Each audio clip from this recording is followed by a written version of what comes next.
طلبتوا مني اكتر من مرة ان احنا نعمل مع بعض الجلاش المصري بطريقتي، والنهاردة هعمله بطريقة بسيطة جدا، يعني تكاد تكون ابسط طريقة ممكن تشوفوها، لان هو ده الجلاش التقليدي بتاعنا من غير اي اضافات غريبة. كل اللي هحتاجه عشان تعصيج اللحمة هي لحمة وبصل وشوية من البهارات. انا بستخدم يعني تقريبا على 400 جرام من اللحمة بستخدم بصلتين وسط زي ما انتم شايفين كده. كل البهارات اللي انا بستخدمها هي ملح، معلقة من الملح ونص معلقة من الفلفل الاسود وربع معلقة من بهارات اللحمة او 7 بهارات، وبضيف كمان عليه مكعب من مرقة اللحمة. لو مش متوفرة تقدروا تضيفوا نص معلقة من ال7 بهارات او نص معلقة من بهار اللحمة. هي دي كل البهارات اللي انا بستخدمها. عشان اعمل اللحمة بحط طاسة بتبقى سخنة على النار، بحط معلقتين 3 من الزيت النباتي، وبعد كده بحط عليها اللحمة، بسيبها وبفضل افتت فيها كده بظهر المعلقة بحيث ان انا ما تبقاش كتلة واحدة، وبتبقى معايا مفتتة وتبقى اجزاء اللحمة صغيرة. اول ما بتاخد لون من تحت كده بضيف عليها البصلتين اللي بكون ضربتهم في الكبة او بشرتهم. مش بحب على الجلاش احط البصل متقطع، لاني انا ببقى محتاجة العصارة بتاعت البصل دي هي اللي هتسوي لي تقريبا اللحمة من غير ما اضيف عليها اي مية. كل الكلام ده هضيفه مع بعضه كده وهقلب كويس، وانا بقلب برضو براعي ان انا افتت اللحمة كويس عشان ما يبقاش فيها تكتلات كبيرة. بعد ما فتتها بضيف كل البهارات عندي، بحط الملح والفلفل وبهار اللحمة اللي عندي، وبحط كمان مرق اللحمة. لو مش عايزين مرق لحمة براحتكم، ولكن هي بتفرق جدا في الطعم وبتديها طعم حلو قوي. اول بقى عندي ما اللحمه كلها بتتدخل مع بعضها كده مع البصل والبهارات، بهدي النار، وهي كده كده زي ما انتم شايفين فيها صوص، وهغطيها على نار هاديه لحد ما الصوص ده يخف الى حد ما وتستوي عندي اللحمه المفرومه، ما بتاخدش وقت خالص على النار. تبقى زي ما انتم شايفين كده، لا هي ناشفه قوي ولا هي فيها صوص كتير عشان ما تبوظليش الجلاش. بتبقى مفرفطه كده وفي نفس الوقت بتبقى جوسي. بس كده. بعد ما اللحمة بتخلص بجهز عندي الجلاش، وبجهز عندي كمان كمية من الزبدة وبضيف عليها زيت. انا بحب الزيت لان بحس انه بيدي توريقة حلوة قوي كده للجلاش وبيخليه مقرمش، لان انا بحب الجلاش مقرمش مش طري. وبعد كده بضيف ربع معلقة بس من البيكنج باودر، بضيفه على الزبدة وعلى الزيت المتسيحين، تقريبا دول نص كوباية من الزبدة. شلت منهم 3 معالق او 4، ضفت مكانهم زيت على حسب حجم الصينية اللي انتوا تستخدموها. هجيب بقى عندي الجلاش اللي انا بستخدمه بيبقى ورقته عريضة، فبعمل ايه؟ بجيب الصينية اللي انا بستخدمها وبقطع بالنص، يعني تقريبا الصينية دي اللي بستخدمها على طول بقطع كده بالنص، يعني الجزء اللي فوق تحت اللحمة والجزء اللي بيبقى فوق اللحمة بيبقوا نفس عدد الأوراق بتاعة الجلاش، ولكن علشان أنا عندي الجلاش حجمه كبير. انتوا لو الجلاش بتاعكم مش حجمه كبير أو ورقته مش عريضة بتبدأوا تقسموا الجلاش بالنص، يعني نص الورق بيبقى تحت اللحمة والنص التاني بيبقى فوقه. النص اللي هستخدمه فوق اللحمة برجع ألفه تاني في قلب البلاستيك وبحطه فوق ميش عشان ما ينشفش مني. وكمان النص اللي هستخدمه دلوقتي برضو بضيفه في قطعة قماش كده بتبقى قدامي، وبفتحها واحدة واحدة بحيث ان الجلاش عندي ما ينشفش، لان الجلاش بيبقى بينشف على طول.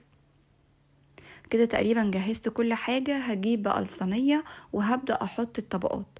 حابين تحطوا ورقتين ورقتين وتدهنوا زي ما تحبوا، حابين تحطوا ورقة ورقة زي ما تحبوا. انا الصراحة بتيجي معايا كده بالصدفة، يعني على حسب ما ايدي بتشيل، يعني شالت ورقتين بحطهم، شالت ورقة واحدة برضو بحطها، يعني مش محتاجة تعقيد خالص.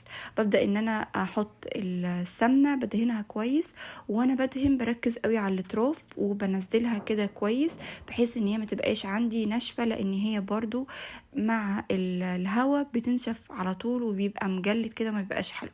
فانتبهوا ان انتوا تعملوا على طول الاطراف وتنزلوها تحت كده، وتكملوا دهن بقى براحتكم النص.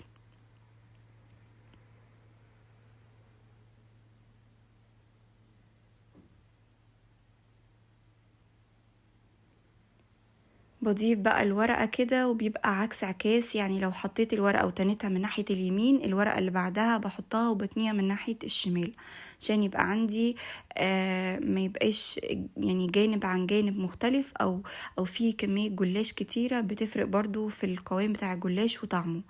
بس وبخلص بقى، بفضل اعمل كده لحد ما بخلص كل كمية الجلاش اللي عندي المفروض تتحط تحت اللحمة. بعد كده بقى بضيف اللحمة بتبقى جنبي، بفضل برضو مغطياها بالغطا بتاعها علشان ما تنشفش. بضيفها بقى دلوقتي على الجلاش. وطبعا كمية اللحمة على حسب حجم الصينية اللي انتوا عاملينها، وعلى حسب برضو انتوا بتحبوا كمية اللحمة في الجلاش كتيرة ولا قليلة. انا يعني ما بحبهاش كتيره قوي، فبضيف زي ما انتم شايفين كده، ببدا ان انا اوزعها كويس على الصينيه، وبالنسبه لي هي دي الكميه اللي انا بحبها. ما ضفتش على اللحمه اي خضار، لا فلفل الوان ولا فلفل اخضر ولا كمان جزر. انا عارفه الناس كتير بيحطوا حاجات من دي، بس احنا اتفقنا ان احنا هنعمله بالطريقه التقليديه بتاعتنا، بس طبعا لو حابين تحطوا دي حاجه بتاعتكم. بعد كده بقى بفرد بقيه الجلاش اللي عندي. بفرد زي ما قلت لكم، لو هتني الاحراف من ناحية الشمال مرة، هتنيها المرة اللي بعدها من ناحية اليمين، وهكذا برضو بالطبقات، بينهم طبقات من الزبدة والزيت، لحد ما بخلص كل الكمية برضو اللي فوق. اخر ورقة عندي في الجلاش بحطها، بس بدل ما بتنيها زي التنيات العادية اللي بره، بحطها لجوه كده، بتنيها لجوه بحيث ان لما تنفش في الفرن او تستوي الحرف ما يبقاش باين. بس كده. وبدهن برضو اخر طبقة كويس بالزبدة والزيت، بدهنهم كويس قوي علشان ما ينشفوش مني. انا بحب احط الجلاش الاول في الفرن فترة، يعني الفترة دي بتبقى تقريبا 10 دقايق على نار الى حد ما عالية، بتبقى على درجة حرارة 200 في الأول. بقطعه بس الأول كده، وببقى كده كده مجهزة الفرن بتاعي على درجة حرارة 200. بقطعه مكعبات التقطيع اللي تحبوه. أنا بقطعه كده مكعبات، وبعد كده بدخله بقى الفرن 10 دقايق بالظبط في الرف اللي في النص على درجة حرارة 200، مش اكتر من كده. مجرد ان هو بياخد لون معايا، ببدأ ان انا اعمل له التشريبة، او ببقى مجهزه له اصلا التشريبة بعد ما بيدخل الفرن على طول. بعملها عبارة عن بيضة، وبحط عليها كوباية من اللبن ورشة بسيطة من الفلفل، وبحطهم في الكبة. انا عارفة ان احنا بنعملها على طول في الشوكة، بس انا لو البياض بتاع البيض او الصفار كان مكتل كده على الجلاش، الحقيقة ان انا مش باكله، فانا بحب اعملها يا اما بالهاند بلندر يا اما بالبيضة، بضرب بالهاند بلندر او بالكبة، وبضربهم كويس قوي. وبعد كده خلاص بيبقى جاهز عندي ان انا احطه على الجلاش من فوق. بيبقى وقتها الجلاش يعني اخد لون بسيط قوي من الاحراف زي ما انتم شايفينه كده. انا بحب اعمل الحركة دي علشان انا بحبه شوية مقرمش، يعني بيبقى من جوه طري وكل حاجة، بس بتبقى الطبقة اللي بره دي خدت قرمشة كده بسيطة. ده اللي انا بحبه. لو انتوا بتحبوا الجلاش طري قوي، مش بتحبوا فيه القرمشة اللي هي اللي انا بقول عليها دي، تقدروا تحطوا التشريبة دي من الاول قبل ما يخش الفرن. ده الفرق بس الوحيد. وكمان تقدروا تحطوا بدل كوباية واحدة من اللبن، تحطوا كوباية وربع من اللبن على اللي هي حجم الصينية الكبير ده. ببدأ بقى يعني احرك الصينية كده من الاحراف، بحيث ان الاحراف تاخد عندي كل التشريبة. زي ما انتم شايفين التشريبة لا فيها من البياض ولا الصفار.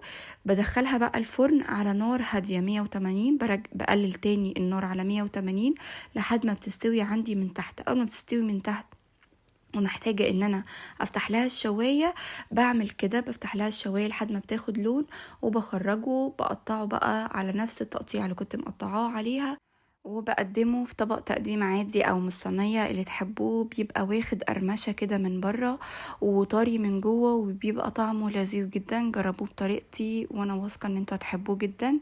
كل اللي بعمله جنبه هو طبق من السلطه، الحقيقه ما بعملش جنبه اي حاجه تانية.